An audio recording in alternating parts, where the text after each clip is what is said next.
And Prime Minister Modi is in the United States, are going to address the US Congress very shortly. Let's cut across live to that.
Members of Congress, I have the high privilege and the distinct honor in presenting to you His Excellency Narendra Modi, Prime Minister of the Republic of India.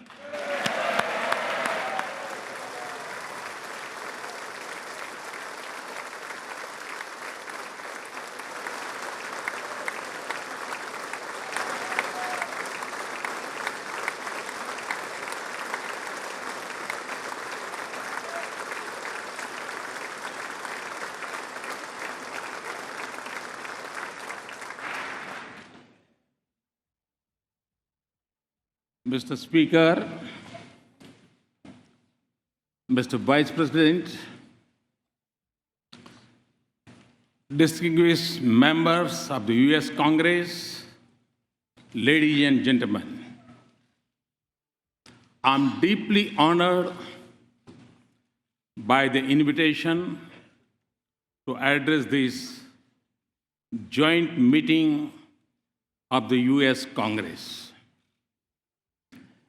Thank you, Mr. Speaker, for opening the doors of this magnificent Capitol.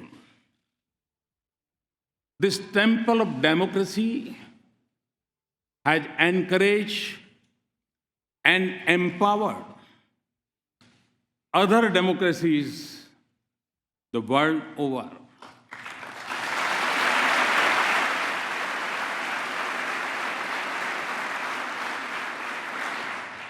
It manifests the spirit of this great nation, which is, in Abraham Lincoln's words, was conceived in liberty and dedicated to the proposition that all men are created equal.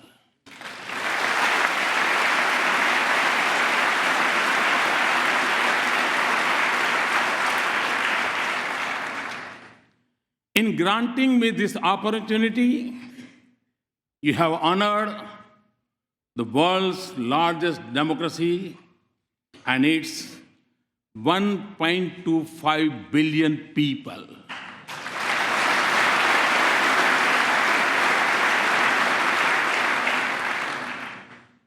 As a representative of world's largest democracy, it is indeed a privilege to speak to the leaders of its oldest.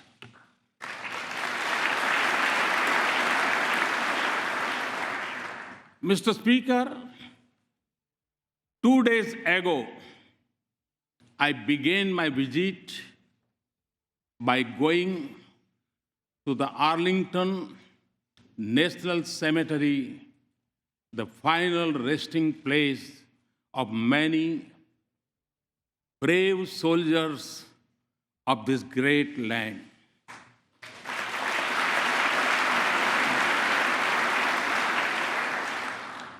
I honored their courage and sacrifice for the ideals of freedom and democracy. It was also the 72nd anniversary of the D-Day. On that day, thousands from this great country fought to protect the torch of liberty.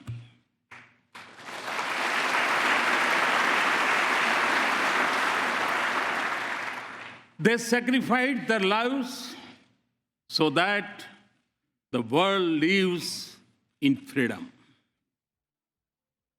I applaud, India applauds the great sacrifices of the men and women from the land of the free and the home of the brave in service of mankind.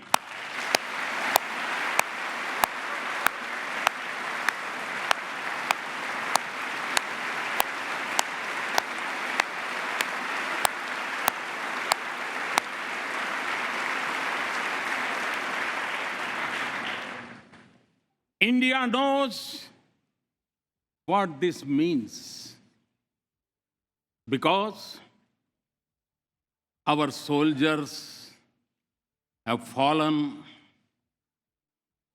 in distant battlefields for the same ideals.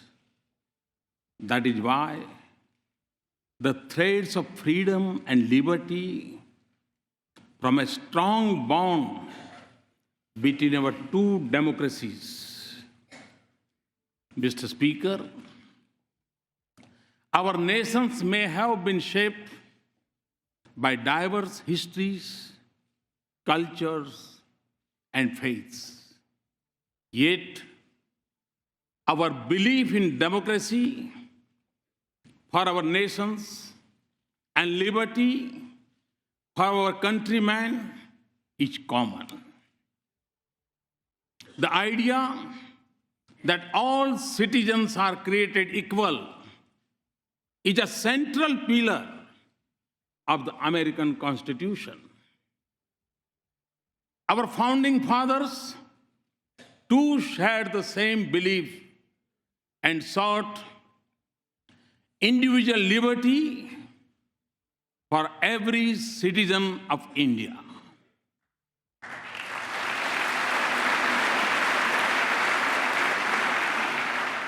There were many who doubted India when, as a newly independent nation, we repose our faith in democracy. Indeed, wagers were made on our future, but the people of India did not waver. Our founders created a modern nation with freedom, democracy, and equality at the essence of its soul. And in doing so, they assured that we continue to celebrate our age-old diversity. Today, across its individuals and institutions, in its villages and cities, in its streets and states, are anchored in equal respect for all faiths and in the melody of hundreds of its languages and dialects. India lives as one. India grows as one. India celebrates as one.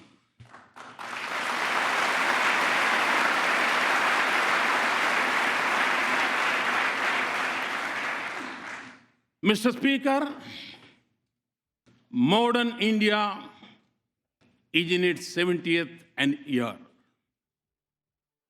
For my government, the Constitution is its real holy book. And in that holy book, freedom of faith, speech, and franchise, and equality of all citizens, regardless of background, are enshrined as fundamental rights.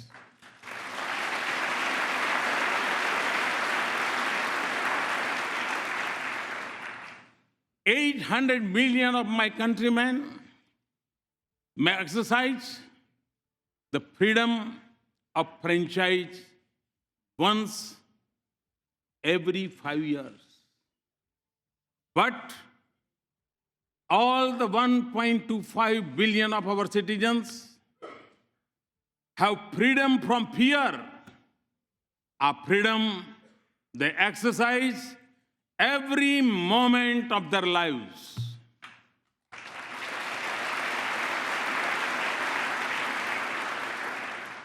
Distinguished members, engagement between our two democracies has been visible in the manner in which our thinkers impacted one another and shaped the course of our societies.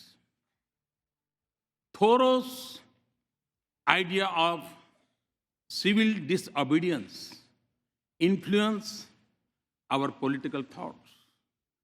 And similarly, the call by the great sage of India, Swami Vivekananda, to embrace humanity was most famously delivered in Chicago.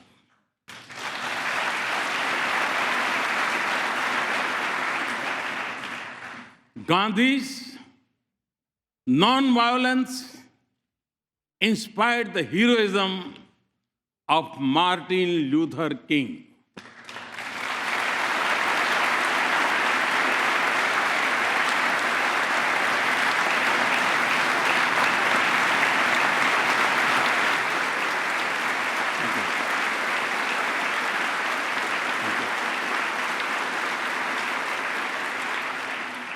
Today, a mere distance of 3 miles separates the Martin Luther King Memorial at Tidal Basin from the statue of Gandhi at Massachusetts Avenue.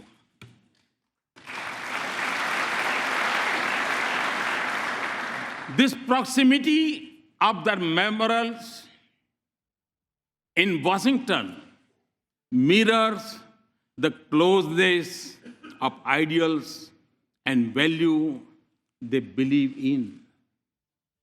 The genius of Dr. Bhimrao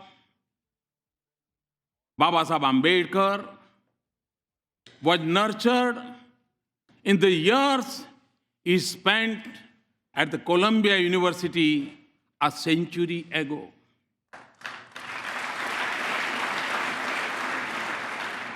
The impact of US Constitution on him was reflected in his drafting of the Indian Constitution some 3 decades later.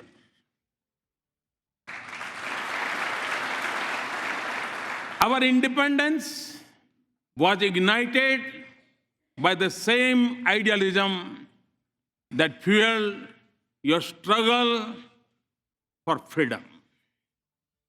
No wonder then that former Prime Minister of India, Sri Atal Bihari Vajpayee called India and the US natural allies.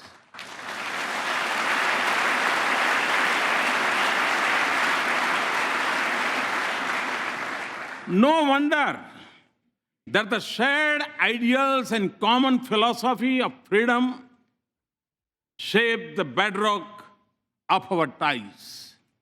No wonder then that President Obama has called our ties the defining partnership of the 21st century.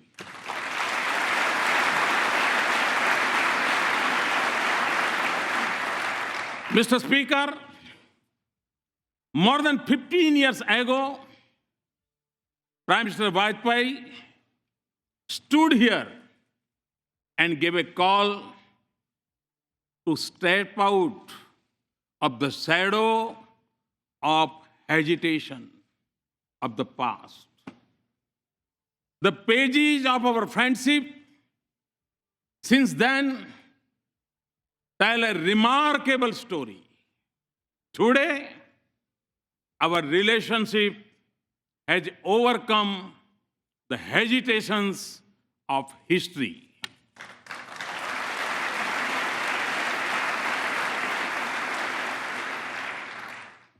Comfort, candor, and convergence define our conversations.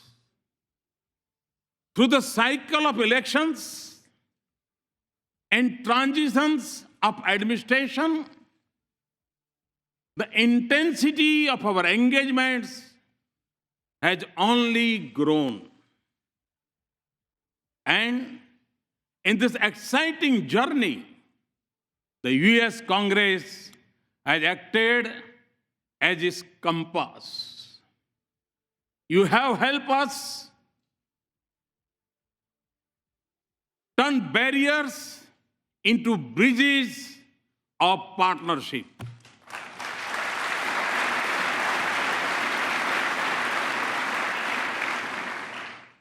In the fall of 2008, when the Congress passed the India-US Civil Nuclear Cooperation Agreement, it changed the very colors of leaves of our relationship.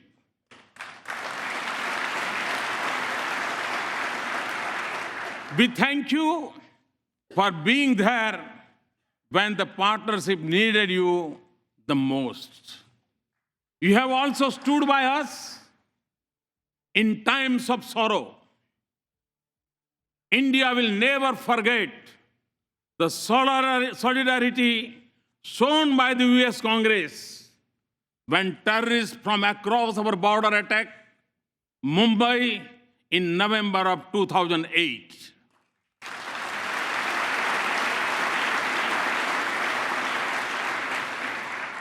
And for this, we are grateful. Mr. Speaker, I'm informed that the working of the US Congress is harmonious.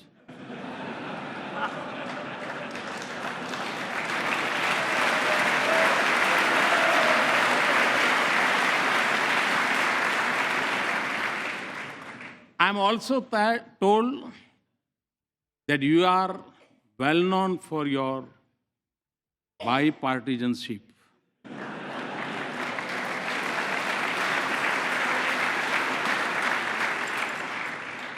Well, you are not alone. Time and again, I have also witnessed a similar spirit in the Indian Parliament.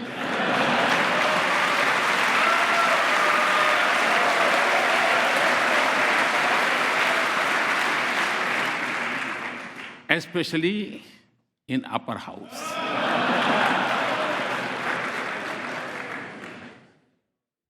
So, as you can see, we have many shared practices. Mr. Speaker, as this country knows well, every journey has its pioneers.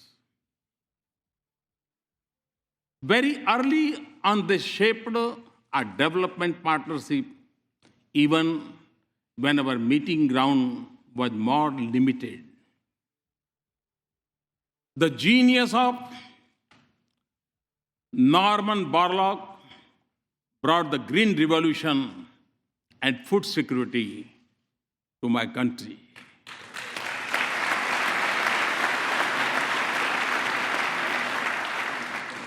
The excellence of American universities nurtured institutions of technology and management in India.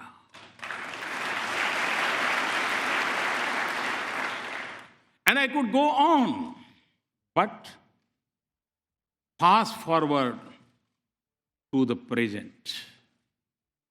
The embrace of our partnership extends to the totality of human endeavor. From the depths of the oceans to the vastness of the space. Our science and technology collaboration continues to help us in cracking the age-old problems in the fields of public health, education, food, and agriculture. Ties of commerce and investment are flourishing. We trade more with the US than with any other nation.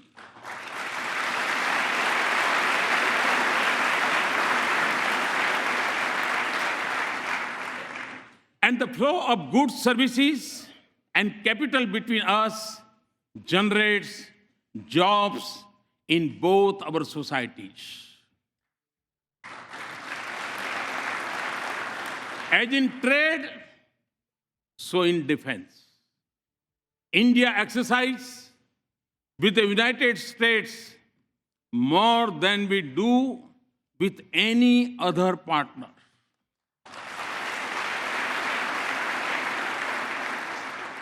Defense purchases have moved from almost zero to $10 billion in less than a decade.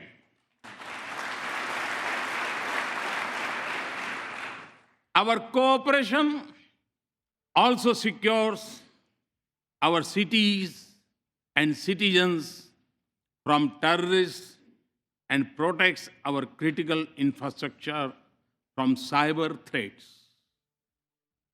Civil nuclear cooperation, as I told President Obama yesterday, is a reality.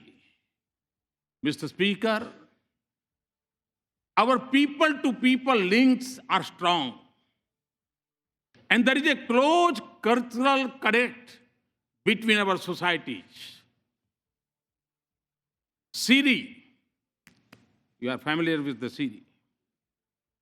Siri tells us that India's ancient heritage of yoga has over 30 million practitioners in the US.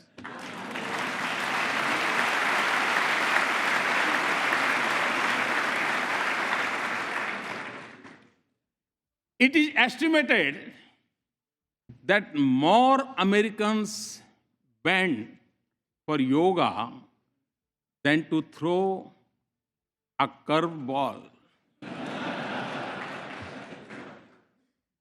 And no, Mr. Speaker, we have not yet claimed intellectual property right on yoga.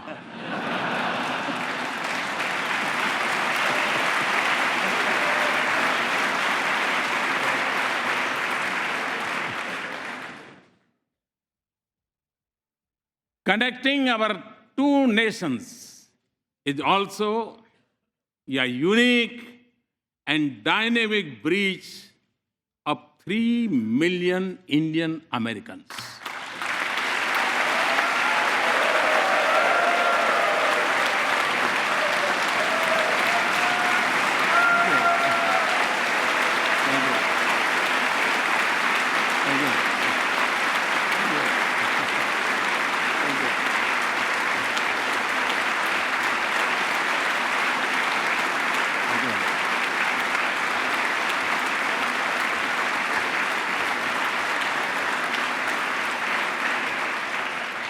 Today,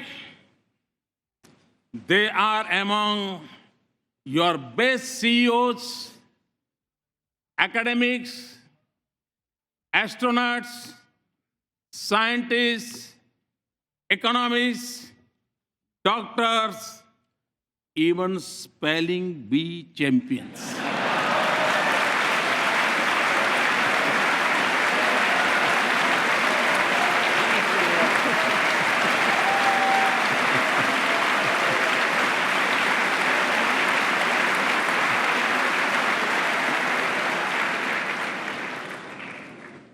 They are your strength. They are also the pride of India.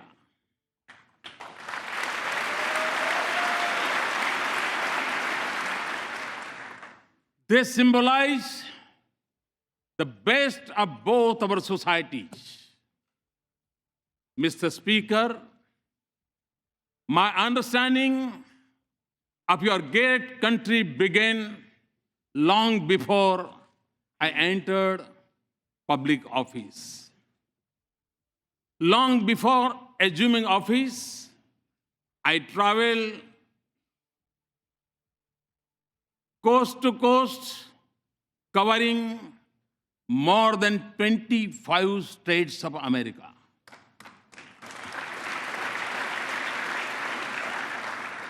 I realized then that the real strength of the US was in the dreams of its people and the boldness of their ambitions.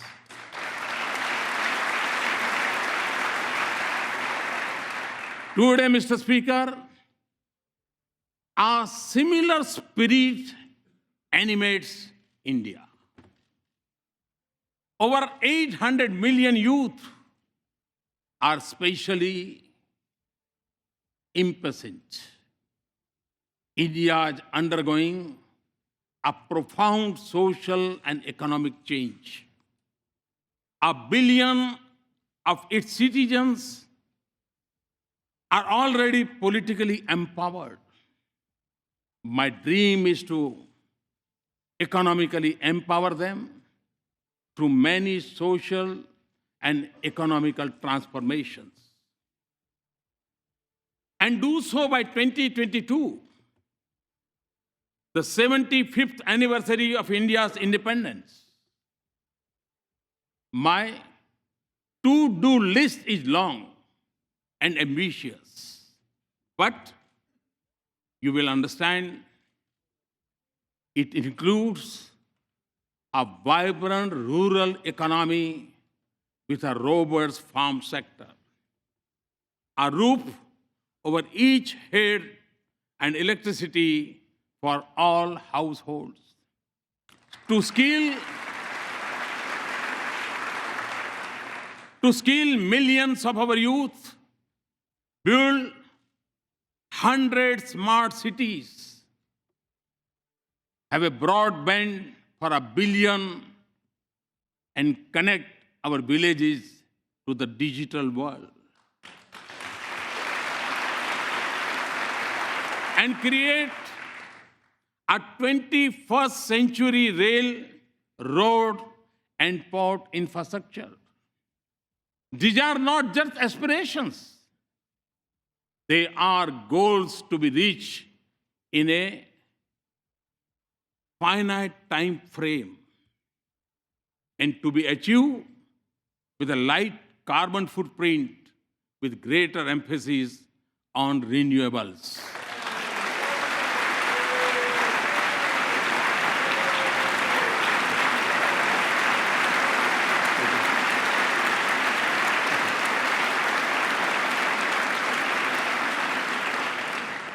Mr. Speaker, in every sector of India's forward march, I see the US as an indispensable partner.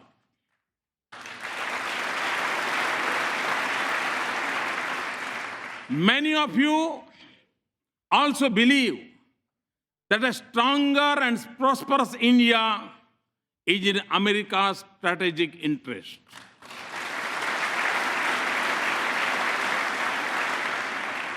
Let us work together to convert shared ideals into practical cooperation.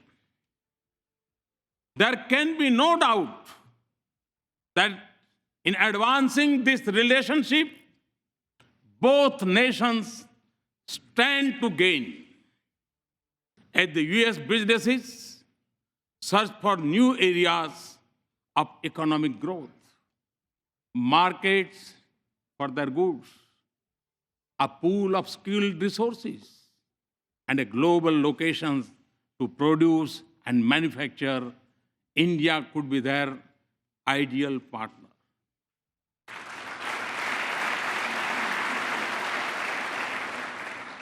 India's strong economy and growth rate of 7.6% annum is creating a new opportunities for our mutual prosperity.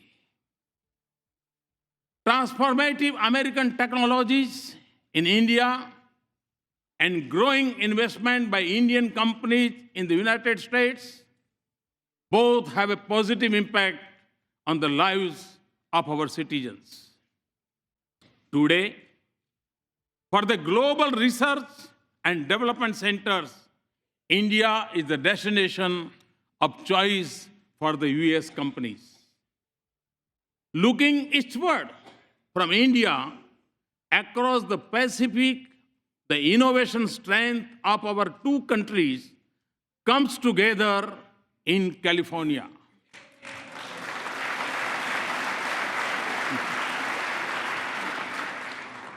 Here, the innovative genius of America and India's intellectual creativity are working to shape new industries of the future. Mr. Speaker, the 21st century has brought with it great opportunities, but it has also come with its own set of challenges. While some parts of the world are islands of growing economic prosperity, others are mired in conflicts. In Asia, the absence of an agreed security architecture creates uncertainty. Threats of terror are expanding and new challenges are emerging in cyber and outer space. And global institutions conceived in 20th century seem unable to cope with new challenges or take on new responsibilities. In this world of multiple transitions and economic opportunities, growing uncertainties and political complexities, existing threats and new challenges, our engagement can make a difference by promoting cooperation, not dominance, connectivity, not isolation, inclusive, not exclusive mechanisms, respect for global commons, and above all, for international rules and norms. India is already assuming her responsibilities in securing the Indian Ocean region. A strong India-US partnership can anchor peace, prosperity, and stability from Asia to Africa and from Indian Ocean to the Pacific.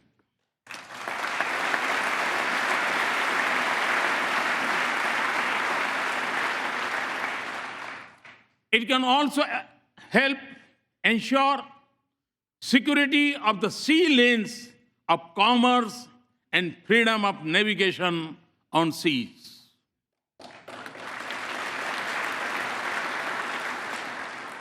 But the effectiveness of our cooperation would increase if international institutions frame with the mindset of the 20th century where they reflect the realistic of today. Mr. Speaker, before arriving in Washington, D.C., I had visited Herat in western Afghanistan to inaugurate Afghan-India Friendship Dam built with Indian assistance.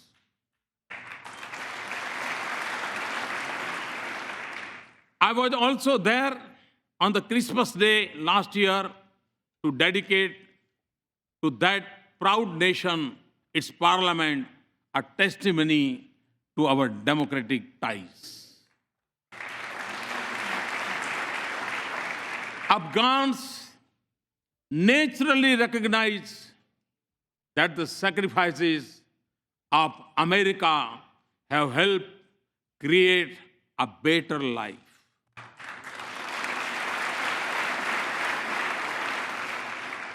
But your contribution in keeping the region safe and secure is deeply appreciated by even beyond. And India too has made an enormous contribution and sacrifices to support our friendship with Afghan people. A commitment to rebuild a peaceful and stable and prosperous Afghanistan is our shared objective. 8 distinguished members, not just in Afghanistan, but elsewhere in South Asia and globally, terrorism remains the biggest threat. In the territory stretching from west of India's border up to Africa, it may go by different names, from Lashkar-e-Taiba to Taliban to ISIS, but its philosophy is common, of hate, murder, and violence. Although it is a shadow spreading across the world, it is incubated in India's neighborhood. I commend the members of the US Congress for sending a clear message to those who preach and practice terrorism for political gains.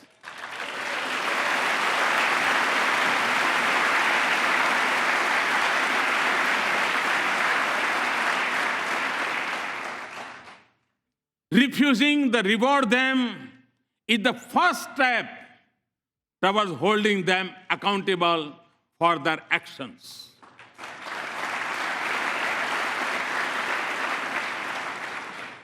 The fight against terrorism has to be fought at many levels, and the traditional tools of military intelligence or diplomacy alone would not be able to win this fight.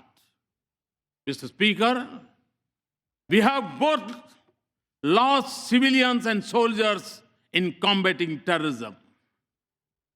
The need of the hour is for us to deepen our security cooperation and base it on a policy that isolates those who harbor, support, and sponsor terrorists.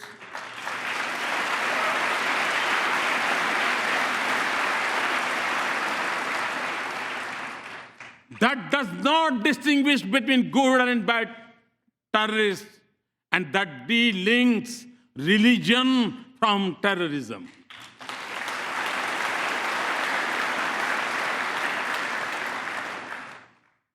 Also, for us to succeed, those who believe in humanity must come together to fight for it as one and speak against this menace in one voice.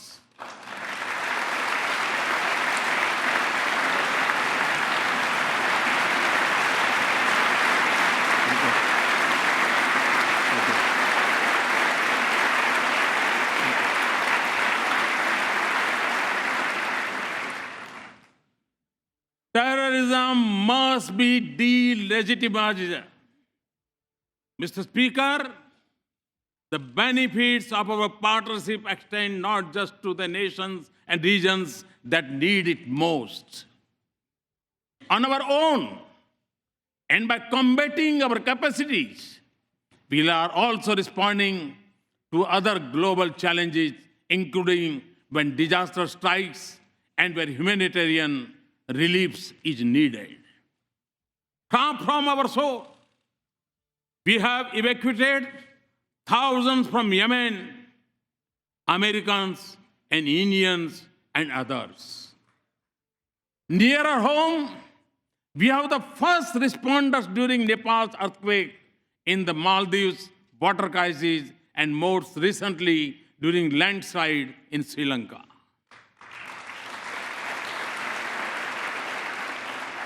We are also one of the largest contributors of troops to UN peacekeeping operations. Often, India and the US have combined their strengths in science and technology and innovation to help fight hunger, poverty, disease, and literacy in different parts of the world.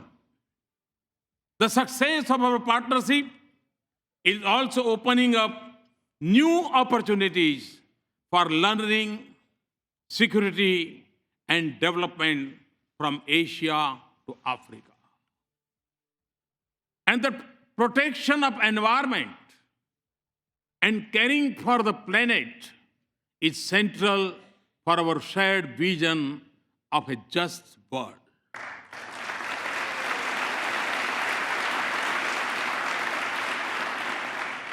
For us in India, to live in harmony with Mother Earth is a part of our ancient belief. And to take from nature only what is most essential is a part of our Indian culture. Our partnership, therefore, aims to balance responsibilities with capabilities. And it also focuses on new ways to increase the availability and use of renewable energy.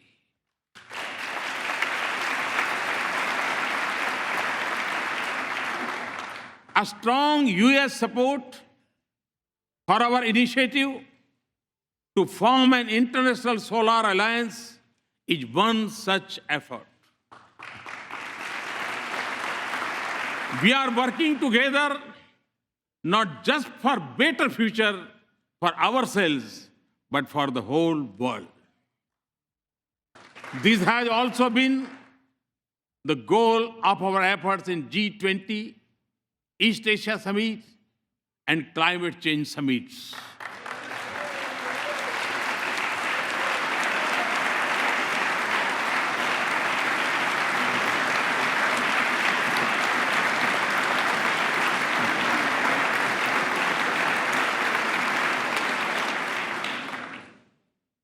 Mr. Speaker, as we deepen our partnership, there will be times when we would have differing perspectives. But since our interests and concerns converge, the autonomy in decision-making and diversity in our perspectives can only add values to our partnership. So, As we embark on a new journey and seek new goals, let us focus not just on matters routine, but also transformation, all ideas. Ideas which can focus not just on creating wealth, but also creating value for our societies.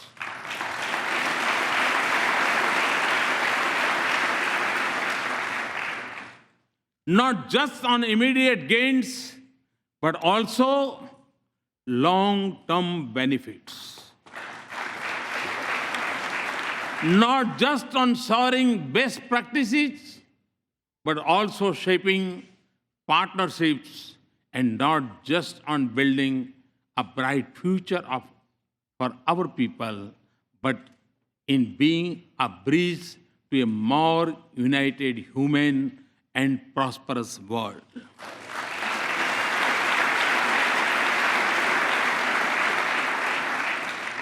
And important for the success of this journey would be a need to view it with new eyes and new sensitivities. When do this, we will realize the full promise of this extraordinary relationship. Mr. Speaker, in my final thoughts and words, let me emphasize that our relationship is prime for a momentous future. The constraints of the past are behind us, and foundations of the future are firmly in place. In the lines of Walt Whitman, the orchestra have sufficiently tuned their instruments. The baton has given the signal. And to that, if I might add, there is a new symphony in play.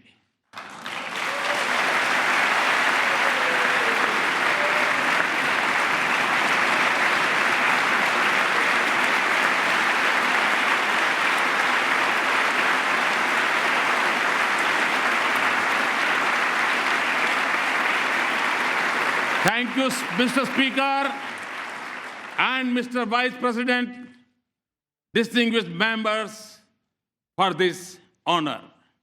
Thank you. Thank you very much. Thanks a lot.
Prime Minister Modi has just addressed the US Congress. I think third Prime Minister to do so after Rajiv Gandhi and Dr. Manmohan Singh.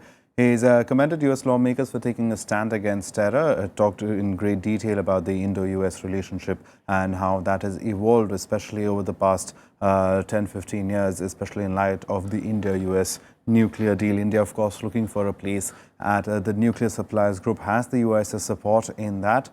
But as far as bilateral ties are concerned, a new dispensation when that comes into the United States, the presidential elections are now nearing. Then this relationship could see further momentum. But Prime Minister Modi talking about the deep ties that India and the US now share.